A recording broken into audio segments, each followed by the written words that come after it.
Welcome back, adventurers, to some more King's Quest II Romancing the Stones.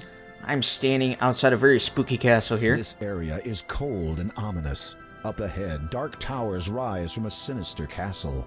The path leading up to the entrance is lined with deadly thorns and thick brambles. So let me head up there, but not before eating a magic sugar cube given to me by a unicorn to protect me from the thorns. After swallowing the magic sugar cube, you get a feeling of invincibility. Okay, let's go. The sharp thorns brush against your skin. However, instead of feeling intense pain, you only experience a slight tingling sensation. Evidently, the magic sugar cube did its job. Perfect.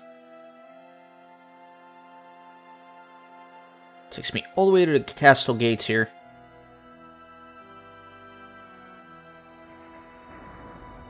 As you approach the ghosts wearing the black cloak, they seem to notice you, and then begin to drift away towards the cemetery. So the door looks locked here, but there's this peculiar little thing here. So let me use my cross, because it is shaped like a cross. Having an idea, you push the crucifix into the cross-shaped keyhole. It fits. You hear a click, and the door unlocks. Alright, time to go inside. You push the heavy wooden door open, take a deep breath, and step nervously inside the castle entrance. The moment you enter the great hall of the castle, you begin shivering uncontrollably, and not just from the cold. This place has an air of death wherever you go. So you feel desperate to get what you came for, and anxious to leave as quickly as possible.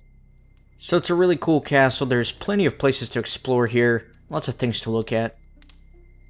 The portraits on the wall depict the couple who once lived here. They look young and proud. Behind the mask of apathy that comes with aristocracy, there's a certain kindness in their eyes. Let me begin by exploring up on the left-hand side here.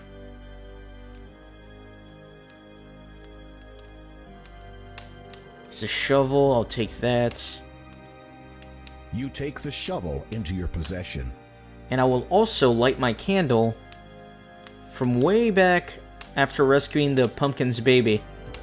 You hold your candle up to the blazing torch. It catches. Your candle is now lit. Because I have a feeling some places in this castle is going to be rather dark, and I don't want to go without any light. So let me head up the right side now, see what I can find. It's a little empty in here. Nice dining room. Let me head up here and see what's going on. This is just a small storage room. Rows of red wine barrels are neatly stacked and piled along the wall. At least you think they contain wine. Seeing nothing else of real importance, you head back into the dining room. Alright, so let's go towards the right this time. Down this dark staircase here. The staircase beyond is very dark. Fortunately, your candle provides just enough light to see where you are going. And just as I suspected, there's gonna be some dark places around here, especially in the basement. Makes sense. And we have a coffin, oh my god. Let me remove my cloak. That way I can easily open up the coffin. You remove the black cloak again. Let's see what's in here. Nervously, you lift the heavy lid of the elegant coffin. You peek into its red satin interior. The coffin is unoccupied, and you feel relief wash over you. Perfect. So let me look inside here. As you prepare to look inside the coffin, King Graham, I presume. you turn on your heel. There, blocking the only exit from this dismal room, stands the Count. His skin is pale, his eyes jet black. He wears a black cloak nearly identical to the one that you possess. You know me? Ah, yes indeed. Sister Hagatha alerted me to your arrival, dear king. Let me see what this guy has to say. This can't be good, though. Desperate to stall for time, you query the Count. Sister Hagatha, you say? Who is she? The Count regards you with a suspicious glare. Though I suspect you already know the answer, Hagatha is a charming mage who does as she pleases in this land. Strange. I was not aware a new ruler had been elected. Do not be foolish. Hagatha has no interest in the politics of this wretched place, nor do I, in point of fact. Death tends to diminish one's taste for power. No, at present, she is interested only in one thing, as am I, your destruction. So this obviously is not good. Let me try to sneak past him. No way. He's not gonna let that happen. In an instant, you are flat against the wall. The Count has you pinned so well you can't move a muscle, much less put up a defense. You can feel the Count's iron-cold hand on your throat. You have barely seconds before the inevitable happens. So let me show him the ring from his wife. Maybe that will kind of change his mind a little. Who knows? With difficulty, you manage to loosen the ruby ring from your finger and drop it to the floor. The Count's eyes dart to it quickly, then flash angrily back to you. Where did you get that?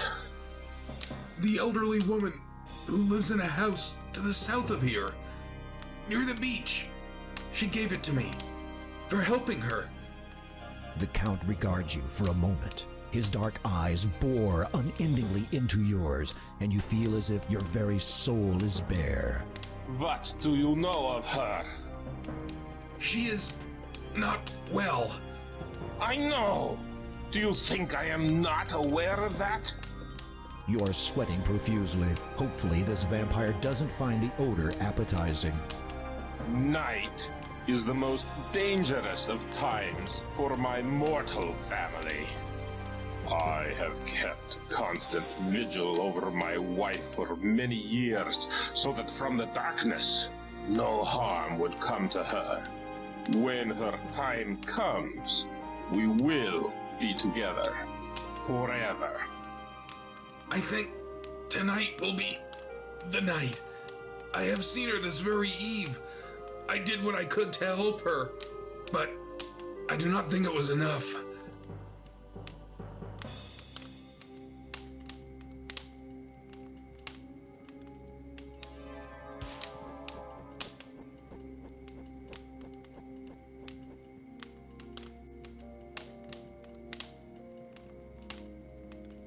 As you watch the giant bat fly out of the room, you realize with dread that the Count has confiscated your crucifix. Without it, you are trapped in this castle. Now, what are you going to do? So it seems that Graham is quite clever, at least in being able to get the Count off of his neck. Let me search the coffin, see if I can find anything. You peer into the ornate coffin. Finding it unoccupied, you see that the interior is lined with shiny red satin. At long last, you have located the final gem, the Death Gem. Perfect. You breathe deeply, reach out, and take the stone in your hands. It is ice cold to the touch, but you don't care. This is the last thing you need to unlock the door of destiny. Now all you have to do is get out of here. Alright, so I can't go out the front door because my crucifix was stolen, so I'm gonna have to find another way to escape the castle. Let me head back into the main room and see what I can do from there. Kind of sad though, Granny might be nearing her last night on Earth. But at least I guess her bat husband will be there to comfort her in anything. Let me go up here, back towards the left. As opposed to down this long hallway. Then let me climb up here.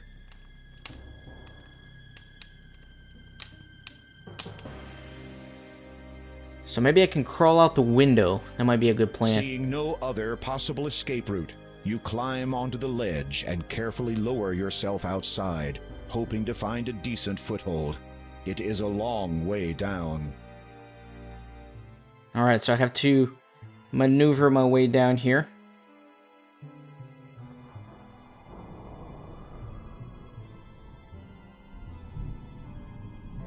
Hopefully climb down and not fall, not die, not do anything stupid.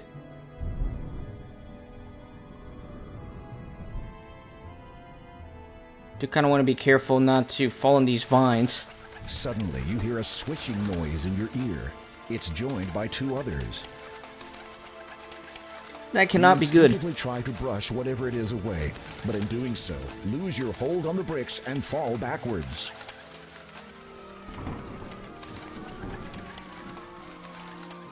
Time slows as you fall, and your world turns black.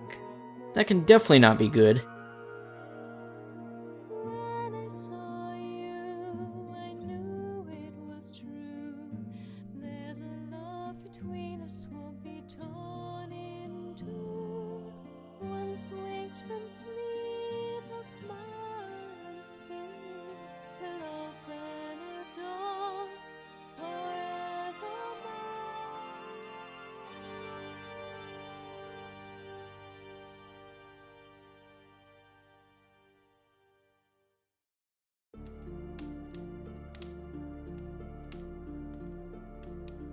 Our guest has awoken, my love. Ah, good evening, dear king. I do not believe we have been properly introduced. I am Count Caldaur, former lord of the realm of Kolyma. May I present my wife, Countess Lavidia? A pleasure to see you again. In gratitude to you for alerting me to my wife's grave condition, I took the liberty of preparing you a dish. I thought you might be hungry after your harrowing adventure at my window. You will forgive us if we do not join you. Our tastes differ from yours, do they not, my darling? You shudder to think what different tastes actually means, but for some reason you note that you can no longer hear any rats squeaking in the distance. Indeed, so much to become accustomed to. You shall have all the time that the world has to share to grow accustomed to such things. Well, perhaps 30 years. Should the father locate the item by then, there might not be enough world left for anyone afterwards. Has this father to do with why you frequently went abroad, always with that cloak of yours? Most certainly. But I think that my affiliation with him and his association has come to a close. My obligations to them took me away from my beloved too often. I do not wish to repeat that mistake. You are forgiven, my love. Their attention, which seemed to have wavered momentarily, now redirects back to you. Well, well, well. What to do with this one? What were you going to do with him? Kill him. I had quite clear instructions from Hagatha, who had apparently received them from the father himself. But if you are not, as you say, affiliated with his association anymore... They both share a knowing smile. Tell us, King Graham, why are you here in Kolyma? You take a deep breath, trying to ignore the fact that you are the only one capable of doing so, and relate your story of the vision in the magic mirror and your quest to find the 3 gems of nature. The Count and Countess exchange cryptic smiles. Romancing the stone. Indeed. Obviously, that was a private joke, as you did not understand it. So you search for the one with which you would share the rest of your life. On that I cannot fault you, nor on your intentions here. Therefore, I can forgive the trespassing. However, there is the matter of the dark gem you wish to remove from my castle.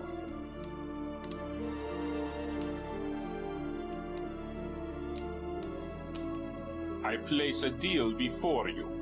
I am looking for a magnificent sapphire-encrusted tiara. It is a valuable family heirloom and has been on this estate for centuries. This castle and its estate are old, though. It could be virtually anywhere, in any number of hiding places. I suspect there are many that even I am not aware of.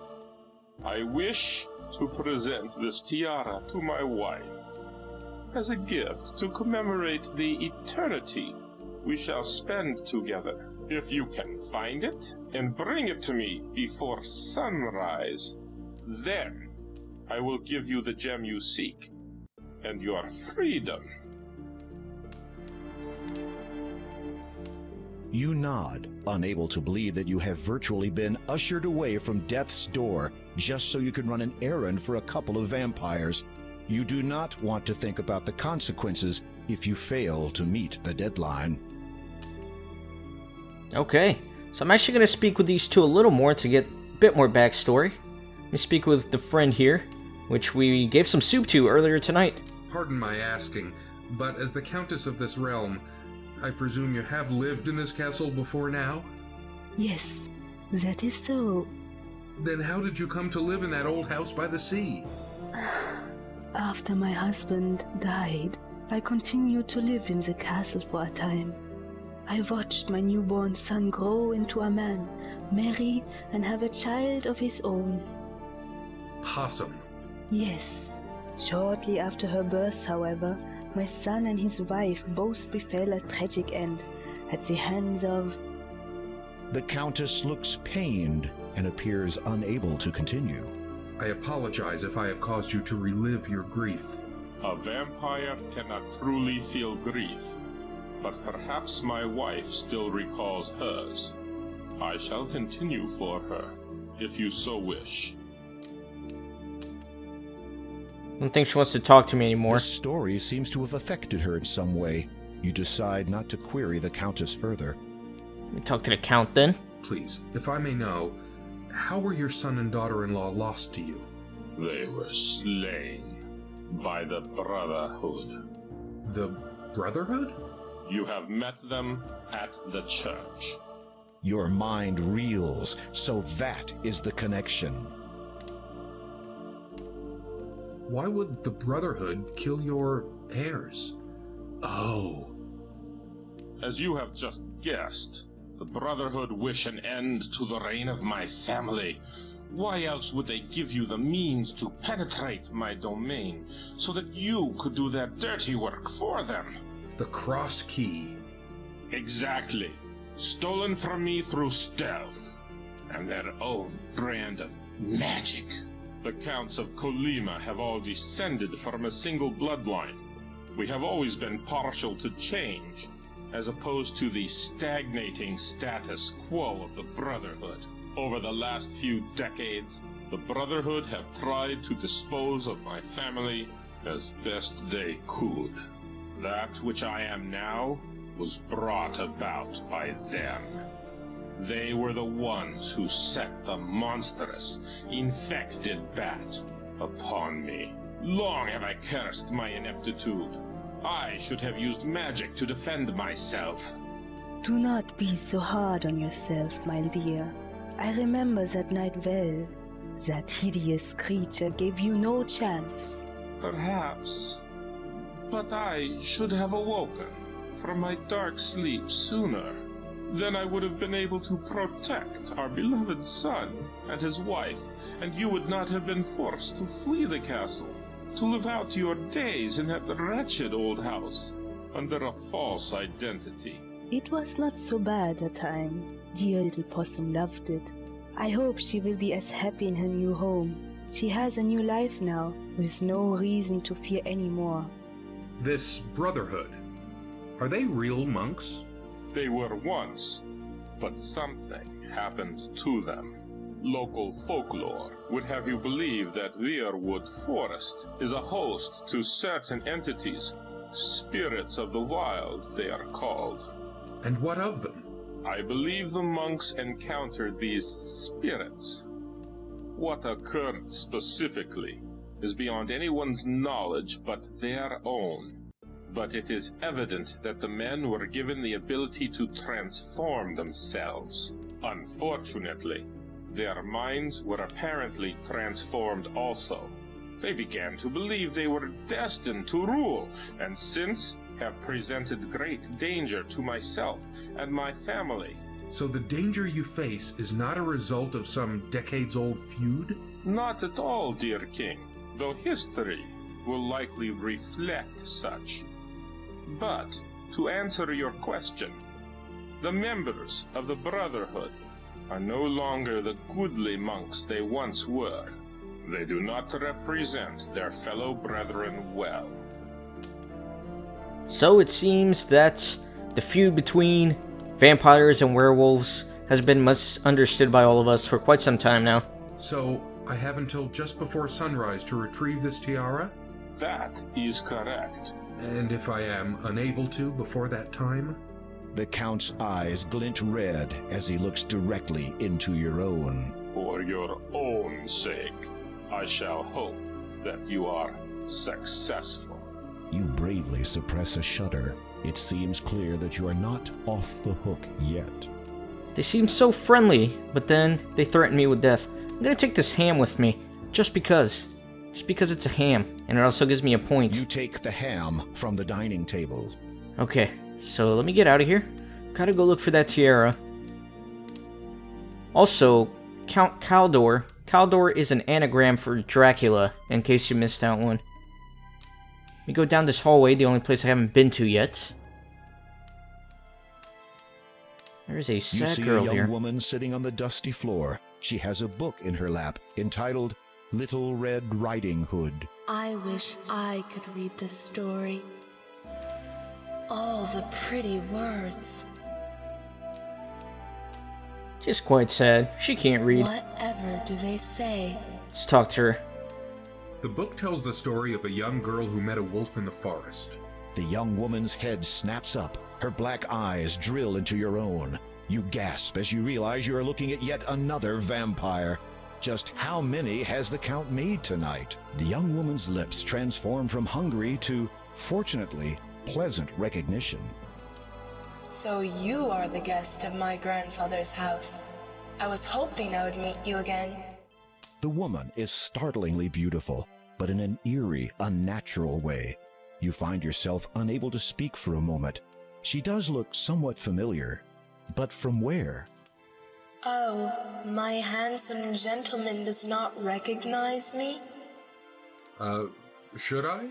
You remember the basket, the soup? With a start, you recognize the young woman. She's grown and matured considerably since you last saw her. The little girl, Possum, has been transformed completely into this. She has traded her small ruby cloak for a dazzling satin robe of the same color. Are you unhappy with my appearance? No, it's just that you have me at a disadvantage. I do not know your real name. Anastasia. A beautiful name. Yes, 'twas one of the few things my parents left me before they died. They're probably buried somewhere on this island, as a matter of fact. What do you seek here? You explain your so far unsuccessful attempt to locate the tiara. The young woman looks thoughtful for a moment, then suddenly snaps her fingers. A discarded pile of books shift aside from the floor, and a single black book is revealed underneath. She appraises the black book with indignant incomprehension, then holds it out towards you. You take the book from Anastasia's hand. I do not suppose that has anything to do with it, but it must be about something important. Okay, let me take a look at this book that she gave me. You open the book and are surprised to discover not pages, but a hollowed-out section in which sits a silver key. The key's handle resembles the shape of a sleeping child. There also appears to be something written on the back cover of the book. Alright, let me take a look at the book one more time, see what's written here. Or maybe let me use the eyeball. In the hollow, you can see that the inside back cover has been written on. Some words have been scrawled onto the paper. They are faded, but still mostly legible. The writing scrawled on the back cover reads, "If treasure you seek, dear to my heart, Tales of Fiction is where you must start. Find first the beauty with stepsisters too, then visit the huts that the big bad wolf blew. The girl with no flock will usher your way to the little old man who spins gold out of hay. Those two star-crossed lovers shall be your last guide. They'll lead you to riches that pirates did hide. What you earnestly seek shall now truly be yours, though get it part wrong, and you'll be greeted by Mars. So if you know nothing about fairy tales, you're going to be kind of screwed here. That poem is a hint for this section of the game, in which I must touch the books in a certain order. And, for example, you can examine them and see what book they are. So the first one is going to have to be Cinderella, the beauty with the two stepsisters. And then next up, it was talking about the three little piggies. So let me see if I can find that one. Might take a while to kind of go through all of these.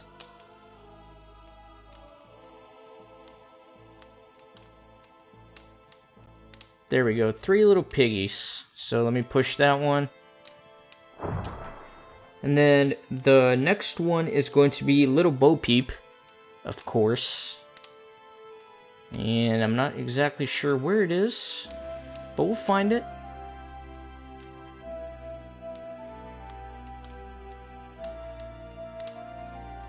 There's a ton of books up here, man. Some classics, some not so classics.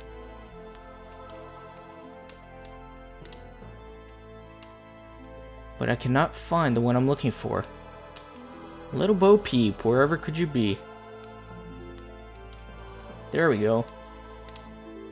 Very last one there on the right. Perfect. And then the last one is going to be... Not the last one, we still gotta do Rumpelstiltskin, which I think is, I saw like, yeah, right there. Then finally the last one is Romeo and Juliet. Right here in the middle, next to some other Shakespeare books. A new book has appeared on the third shelf down. Excellent. You've located the correct book. You pluck it from the shelf and read its title, Treasure Island. What is this? There seems to be a lock binding the cover shut. The keyhole requires a small, thin key. So let me try to use the key that I just got. As soon as this is done loading. There we go. Grab this key. The key fits perfectly into the lock. You turn it and hear a soft click. The book is now open. And let me see what I can read on here. Skimming through the book, you find that a map has been sketched onto the last page. Close scrutiny reveals it is a top-down layout of the castle and its surrounding grounds. According to this, the tiara has been buried near one of the graves. You shudder, hoping that this is not going to be a case of digging all night while trying to avoid unearthed zombies. There is also a small piece of writing near the bottom. A date of fate can be found with a first, a second, and a double of nothing. Okay, so that's gonna be a little bit of a hint. Let me actually read the book. According to this, the tiara has been buried near one of the graves. There is something written near the bottom. A date of fate can be found with a first, a second, and a double of nothing. So that was just to get the points. Having to reread the book gives me an extra point. Let me talk to Anastasia here. How do you feel about what the Count has done to you? I am not sure. I suppose I should be grateful. Grateful? Yes. If he had left me as I was, I would have faced the same danger that claimed the lives of my parents. The murderers hunt my family still. We will not be completely safe until they are gone. At least I now need not fear anything that prowls by night. True enough. And if you can avoid daylight altogether for the rest of eternity, you will be fine. You have nothing else to say to Anastasia right now. Okay, let's get out of here. Let's head towards the graveyard. I wish only one thing as payment for helping you find that book. Of course. Would you be so kind as to take this bracelet and place it on my mother's grave? I believe she wanted me to have it while I was alive. Now, it seems no longer appropriate to keep it. Thank you. I must retire now. It will not be long before sunrise. Good night, Graham. Good night, Anastasia.